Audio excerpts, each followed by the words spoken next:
இன்றைய தினத்தில் மதிய உணவிற்காக என் குழந்தையான உன்னுடைய வீட்டிற்கு உன் சாய்தேவா வருகின்றேன்.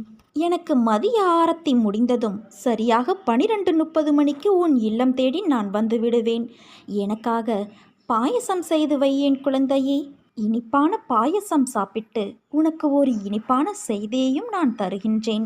அதை பெற்றுக்கொண்டு நீ மகிழ்ச்சியடையப் போகிறாய். என்னை கேவலமாக பேசியவர்கள் முன்பு நான் வாழ்ந்து காட்ட மாட்டேனா என்று நீ ஏங்கிக் கொண்டு இருக்கிறாய். கவலை கொள்ளாதே குழந்தையே. சத்தியத்திற்கும் எனக்கும் கட்டுப்பட்டு நேர்மையோடு இருக்கும் நீ நிச்சயம் தடைகளை தகர்த்து வெற்றியடைவாய்.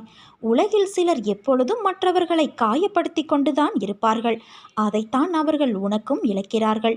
அந்த சொற்களுக்காக நீ வருந்தாதே. மன தைரியத்தோடு நீ உன் கடமைகளை செய்.